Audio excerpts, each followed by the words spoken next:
knowing this person who has a lot of criminal records, Mr. Chair. Ako talagang hinuhusugahan, ako'y may kaso pa lang at hindi pa napapatunayan sa hukuman. Hindi kagaya po ang ating butihing senador, na-convict na po. Ay, wag naman po. Alam mo, kung pakikalaman yung kaso ko, problema ko yun, yung kaso mo ang ayusin mo. Your Honor,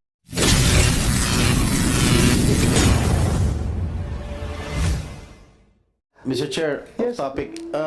Ano status ng mga kaso mo, Picoy? Sir, yung iba po na dismiss na, yung iba sir, under appeal sir. Walang conviction? Yung robbery extortion sir, under appeal po. I-appeal po Hindi namin. ka na-convict? Na-convict sir, pero Join the club. Thank you sir, salamat po. Welcome.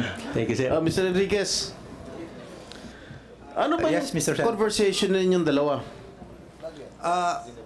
Mr. Chairman, bago po yan, with the permission of Senator Yes, Jinggoy, go ahead.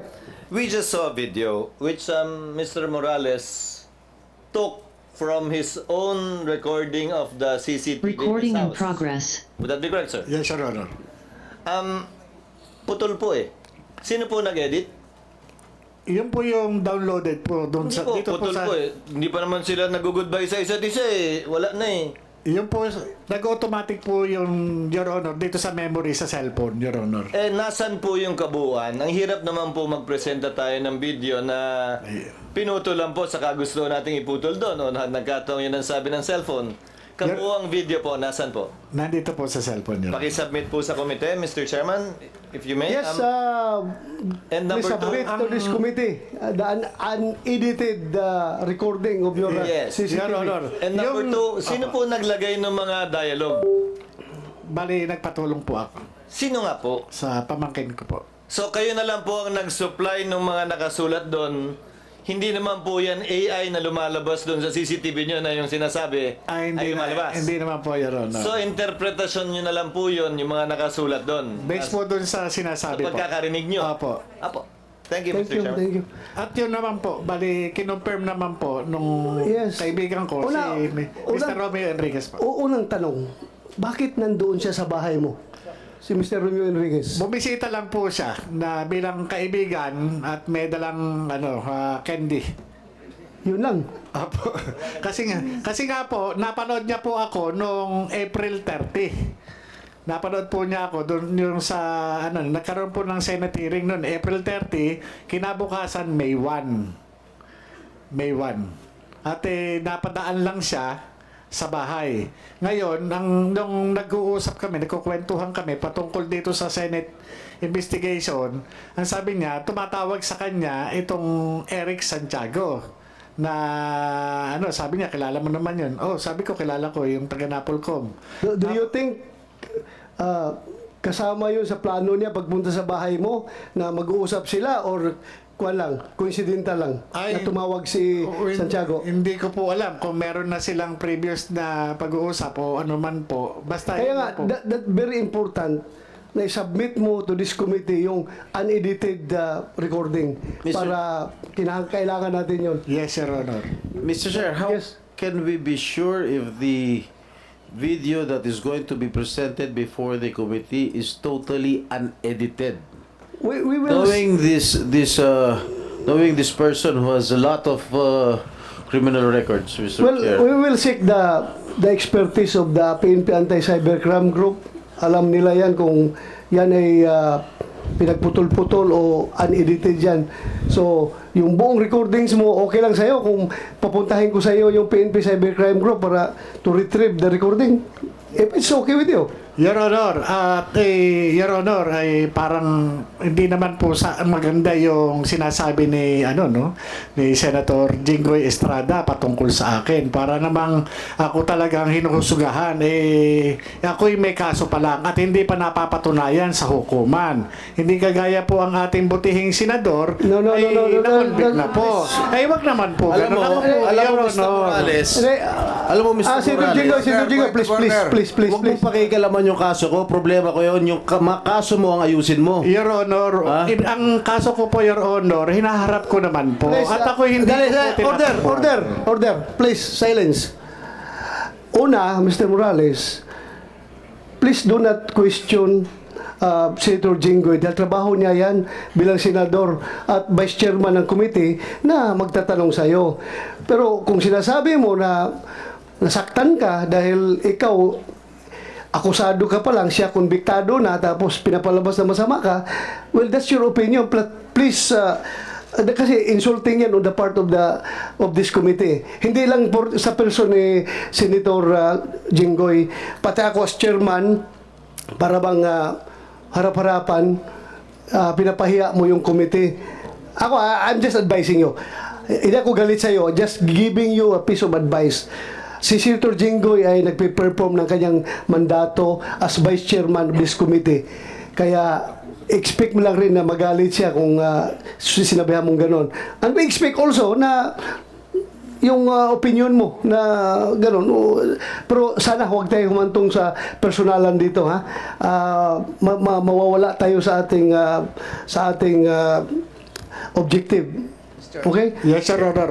Patawarin niyo po ako. At nabigla lang Please po refrain ako. from doing those personal nagpapaliwanag lang po one. ako. Mr. Chair, may we ask that the said statements be expunged from the records of this committee? So, any objection? Hearing none.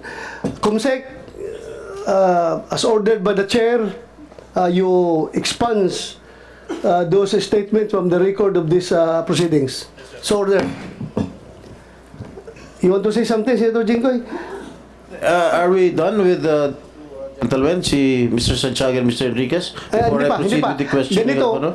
siya muna, tapos pagbigyan ko itong pangalawa kasi silang dalawa nakikita sa video, then afterwards sa kanilang dalawa, itong nasa Okay. kabilang linya. Sige. Kung okay lang. Yeah, Mr. Pwede ko tanungin si Mr. Enriquez? Okay, yeah, go ahead. Mr. Enriquez, what were you doing in the house of Mr. Morales? Mr. Senator, I need to present my preliminary statement first to tell all. I am really hurt. How long is it, Mr. Well, maybe 5 minutes. All right. Sige, go ahead. Please, You With the can permission of deliver. the chair. Yeah, go ahead. Magandang tanghali po sa ating lahat. This day is very significant and historic. 107 years ago on May 13, 1917, our beloved mother, the Blessed Virgin Mary, appeared as the Lady of Fatima to 3 little children. A momentous event that transcends time and touches the divine. Today, May 13, 2024, allow me to invoke the intercession of the Lady of Fatima for guidance and enlightenment as we continue this hearing.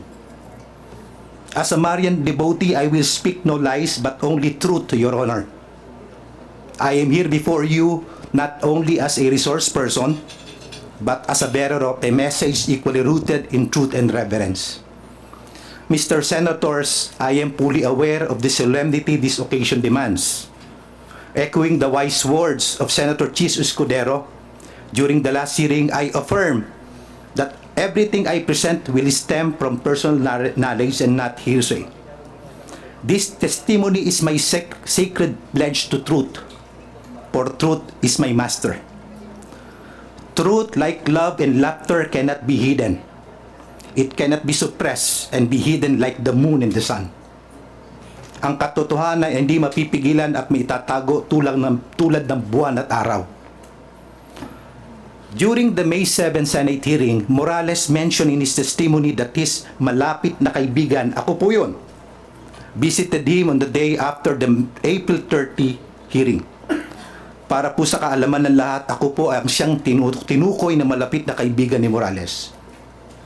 Ano nga ba ang kaugnayan ko kay Morales? Morales calls me Kuya even though he is older than me. Being called Kuya, which is an Arabic lexical item that conveys respect is an honor for me. Yes, he called me kuya, for we shared similar life experiences which are mostly experiences of pain and suffering. Tulad ni Morales, ako po ay tinanggal din sa PIDEA. Ngunit sa ibang kadahilanan at panahon, umalis ako sa PIDEA noong 2016 matapos kong questionin at labanan sa Civil Service Commission ang hindi makatarungang paglipat-lipat sa akin sa posisyon ng dating Direktor General ng PIDEA. Hindi po biro ang mawalan ng trabaho bilang isang ama ng pamilya. Habang pending pa ang resolusyon ng Civil Service Commission, nagpasya akong mag-apply at makipagsapalaran bilang isang seafarer sa isang prestihiyosong barko sa Amerika bilang miyembro ng Safety and Security Department. Habang si Morales naman ay nakipagsapalaran sa Japan upang magtrabaho para matustusan ang mga pangangailangan ng aming pamilya. Opo, nagtrabaho po kami ng walang kapaguran, tulad ng lahat ng iba pang OFWs. Hindi po naging madali sa amin ang sobrang lungkot na mawalay sa aming pamilya. Bumalik ako sa Pilipinas noong 2018 at si Morales naman noong 2019. Nagtrabaho ako sa DOJ Office of Cybercrime noong Oktubre 2018.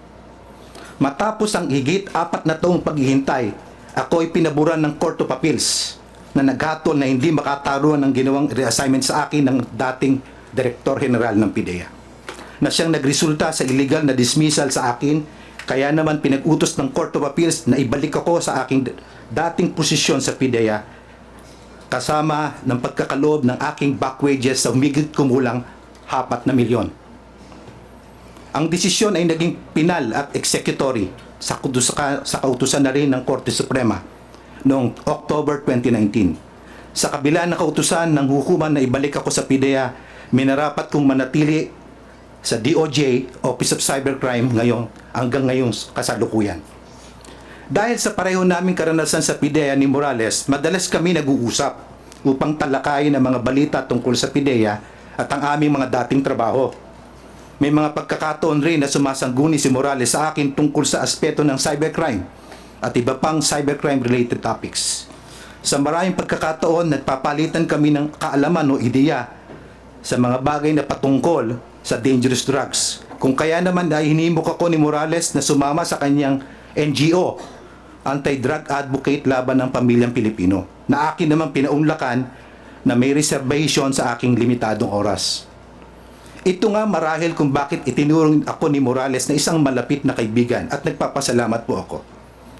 Mr. Senator, few days after Maharlika circulated the alleged PIDEA classified documents in social media and Morales informed me of this, I immediately advised Morales not to participate on the issue considering the current political situation confronting our country today, the impact of such revelation and the possibility that it be used for political cause. Matagal ka nang wala sa PIDEA, wag ka nang makialam. Pinayuhan ko siya na wag siyang makisali sa ganyang issue at matagal na nga siyang wala sa PIDEA. Weeks leading to April 30 Senate hearing, apparently certain of his conviction to attend the Senate hearing, I asked Morales to bring with him copies of documents, kung meron ba talaga, sworn statements of his confidential informant, or at least pictures man lang to support his claim. Unfortunately, none of these pieces of evidence were presented by Morales on April 30 hearing. I followed intently the flow of the April 30 hearing. Morales' credibility was clearly doubted because of his past record of cases, both administrative and criminal. Naramdaman ko bilang kaibigan ng sakit na kanyang pinagdaraanan noong April 30. Sino ba naman ang may gustong sariwain pa ang sugat ng kanyang nakaraan? For this reason, I was compelled, ulitin ko po, I was compelled to visit Morales the next day, May 1. Yun po yung nasa CCTV footage, in his house to help a friend in distress. But what transpired after that in his house needs to be clarified in its proper context for the guidance of all. I am now prepared, Mr. Senators, to answer your questions to the best of my ability. Maraming salamat po.